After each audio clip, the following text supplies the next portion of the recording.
2026 সালের বিধানসভা নির্বাচনে এবার বিশেষ নজর কাটছে 111 নম্বর পানিহাটি কেন্দ্র।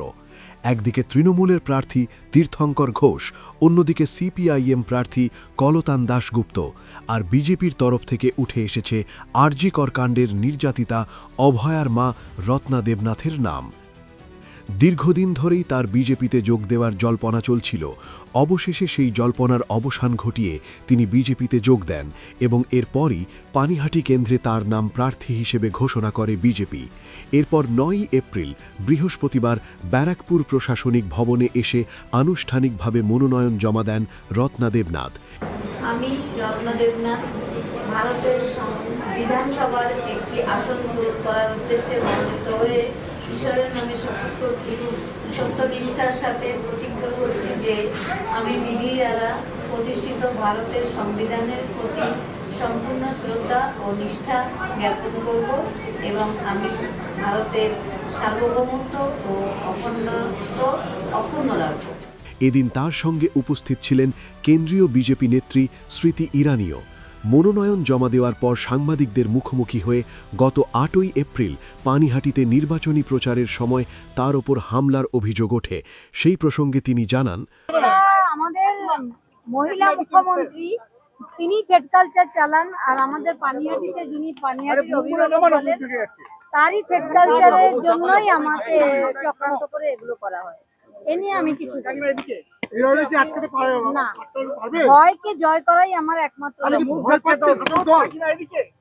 আমাকে ভয় পেয়েছে না, আমি জানানোর প্রয়োজন মনে করি না। এইভাবে বাধা দেওয়ার কারণটা কি মনে করছেন? আমাকে হয়তো কালকে আঘাত করলে আমি হয়তো আজকে নমিনেশনে আসতেই পারতাম না, ওই জন্য আমাকে আঘাত করার চেষ্টা করেছিল। ভোটের লড়াই নিয়ে আত্মবিশ্বাসী সুরে তিনি কন্যা অভয়ার ঘটনার স্মৃতি তুলে ধরে বলেন, সমস্ত মানুষ আমার সঙ্গে রয়েছে, সারা পশ্চিমবঙ্গবাসী, সারা পানিহাটিবাসী, সবাই যেভাবে 14 তারিখ রাত দখল করেছিলেন, আমি চাইবো 29 তারিখ আপনারা সেইভাবেই গণতান্ত্রিক অধিকার প্রয়োগ করার সময় পদ্মফুল চিহ্নে ভোট দেবেন এবং সারা বাংলায় পদ্মফুল ফুটবে এবং একটা রাম রাজত্ব তৈরি হবে পশ্চিমবঙ্গে। নারী সুরক্ষা, নারী নিরাপত্তা আর ছোটদের শিক্ষা। আর আমার মেয়ে যে দুর্নীতির বলি হয়েছিল, সে সাধারণ মানুষের জন্য নিজে মাফিয়াদের হয়ে যে লড়াই, মাফিয়াদের বিরুদ্ধে যে লড়াইটা করেছিল, সেই লড়াইটা তার নিজের ছিল, কাউকে আমাকেও জানতে দেয়নি। আমরা সেই লড়াইটাই এগিয়ে নিয়ে যাব। প্রসঙ্গত একই দিনে হলদিয়ায় সভা চলাকালীন প্রধানমন্ত্রী নরেন্দ্র মোদী বক্তব্য রাখার সময় বলেন, मोदी की तीसरी गारंटी हर घोटाले, हर करप्शन और बेटियों के साथ हुए हर अन्याय, हर रैप केस की फाइलें खुलेगी। এই প্রসঙ্গে বিজেপি প্রার্থী রত্না দেবনাথ বলেন, আমি তো সবসময় মেয়ের আমার ন্যায় বিচার নিয়েই ছাড়বো, সেটা আমার জিত ছিল। এবং প্রত্যেকটা মেয়ের, আমার মেয়ের ঘটনার পরে না হলেও 200 ঘটনা ঘটেছে, তাদের আমাদের যে থ্রেড কালচার চালান আমাদের মহিলা মুখ্যমন্ত্রী, তিনি কোনো একটা ঘটনা ঘটলে ভিকটিম ফ্যামিলির কাছে কিছু টাকা ধরিয়ে দেন আর অ্যাকিউজ যারা থাকে তাদের বাঁচিয়ে দেন। মানে যারা অন্যায় করে তাদের মাথায় হাত রাখেন, কেননা তাদের ওই ভোট বক্সে তাদের দরকার হয় আমাদের মাননীয় মুখ্যমন্ত্রী। এদিন মুখ্যমন্ত্রীকে কটাক্ষ করে তিনি বলেন,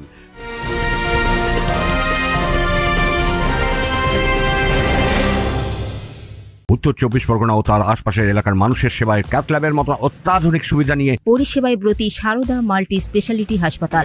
একই ছাদের তলায় মানুষ সাধারণ চিকিৎসা থেকে শুরু করে 24 ঘন্টা cath lab, MRI, CT scan, এনআইসিইউর মতো সুবিধা এবার থেকে পেয়ে যাবেন সারদা মাল্টি স্পেশালিটি হাসপাতালে। প্রয়োজনে যোগাযোগ করুন 033-2592-0730, 2593-0730, 2593-3562 ও 9331275635 নম্বরে। আমাদের ঠিকানা Royal Park, Kalyani expressway, Barrackpore, Kolkata 7,01,21। Sarada multi speciality হাসপাতাল, পরিষেবাই হোক আমাদের মূল লক্ষ্য। আমাদের মুখ্যমন্ত্রী আমার মেয়ের ঘটনার পরে বলেছিলেন রাত্রে মেয়েদের ডিউটি দেওয়া হবে না। তারপরে আরেকটা ঘটনা যখন ঘটলো তখন বললেন রাত 8টার পরে মেয়েরা বাইরে বেরোবে না। মেয়েরা বাইরে বেরোবে না তা কই রে, ওনার মদমাতাল সব উশৃঙ্খলতা করে বেড়াবে। অন্যদিকে এদিন সাংবাদিকদের মুখোমুখি হয়ে কেন্দ্রীয় বিজেপি নেত্রী স্মৃতি ইরানি বলেন, কি মা বেশ যত্ন করে কষ্ট করে নিজের মেয়েকে ডাক্তার করেছিল, স্বপ্ন দেখেছিল কি মেয়ে জীবনে খুব আগে বাড়বে।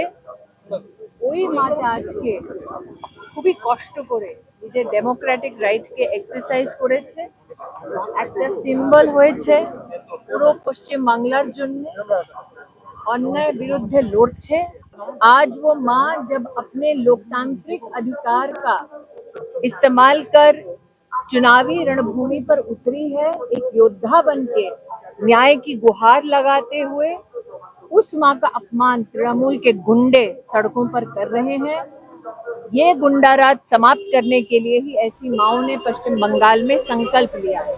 এদিন বিজেপি মনোনীত প্রার্থী রত্না দেবনাথের সঙ্গেই ১১০ নম্বর দমদম উত্তর কেন্দ্রের বিজেপি প্রার্থী সৌরভ শিকদারও বলেন, লড়াই কঠিন কোথায়, মানুষের আশীর্বাদ যেভাবে পাচ্ছি আমি, মানুষ খালি একটাই কথা বলছে যে দাদা আপনি আমাদের সাথে সারা বছর থাকেন, আপনি এসছেন, আমরা খুব খুশি।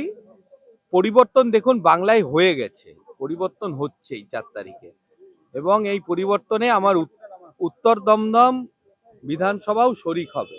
বিপুল ভোটে আমি উত্তর দমদমের মানুষের আশীর্বাদ পেয়ে জয়লাভ করব, আমি নিশ্চিত। সব মিলিয়ে ভোট যত এগিয়ে আসছে ততই বাড়ছে পশ্চিমবঙ্গের রাজনৈতিক পারদ।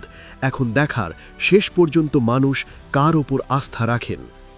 অরিন্দম রায়চৌধুরীর রিপোর্ট, নিউজ বেঙ্গল টুডে। মেঘবেলা লাইভে আপনার পছন্দের টিভি চ্যানেলস সম্পূর্ণ বিনামূল্যে, শুধুমাত্র মেঘবেলা ব্রডব্যান্ডের কানেকশনের সঙ্গে। মেঘবেলা ব্রডব্যান্ড, বাংলার ঘরে ঘরে।